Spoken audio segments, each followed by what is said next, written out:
திருப்பெண்ணாடகம் என்னும் வளமிக்க ஊரில் கலிக்கம்ப நாயனார் பிறந்தார். அவர் வணிகர் குலத்தில் அவதரித்தார்.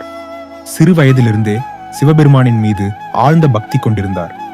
திருப்பெண்ணாடகத்தில் உள்ள தூங்கனை மாடத் திருக்கோயிலில் இறை தொண்டு செய்தார். சிவக்கொழுந்து நாதரை மிகுந்த அன்புடன் வழிபட்டார். உலகப் பற்றுகளை எல்லாம் விட்டு சிவத்தொண்டையே வாழ்க்கையாக கொண்டார். சிவனடியார்களுக்கு தினமும் இனிய திருவமுது வழங்கினார். அடியார்களுக்கு தேவையான பொருட்களையும் மகிழ்ச்சியுடன் கொடுத்தார். அவர் மனைவியாரும் சிவனடியார்களுக்கு சேவை செய்வதில் துணையாக இருந்தார். ஒரு நாள் சிவனடியார்கள் திருவமுது உண்ண அவரது இல்லத்திற்கு வந்தனர். மனைவியார் அடியார்களின் திருவடிகளில் நீர் வார்த்தார். கலிக்கம்ப நாயனார் அவர்களது திருவடிகளை கழுவி பணிந்தார். அப்போது முன்பு வேலை செய்துவிட்டு விலகிச் சென்ற ஒருவர் சிவனடியாராக வந்தார். நாயனார் அவரையும் மற்ற அடியார்களைப் போலவே மதித்தார். ஆனால் மனைவியார் அவரை பழைய ஏவலாளன் என நினைத்து தயங்கினார். அதனால் திருவடி விளக்கும் பணியில் தடை ஏற்பட்டது. மனைவியின் மனக்குறையை உணர்ந்த கலிக்கம்ப நாயனார் கடும் பக்தியால் கோபமடைந்தார். அவர் மனைவியாரின் கையை வாளால் வெட்டினார்.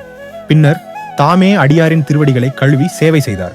சிவனடியார்களுக்கு சமமான மரியாதை அளித்த அவரது பக்தி நாயன்மார்களில் சிறப்பாக போற்றப்படுகிறது. இறுதியில் ஊமையொரு பாகனான சிவபெருமானின் திருவடியை அடைந்து முக்தி பெற்றார்.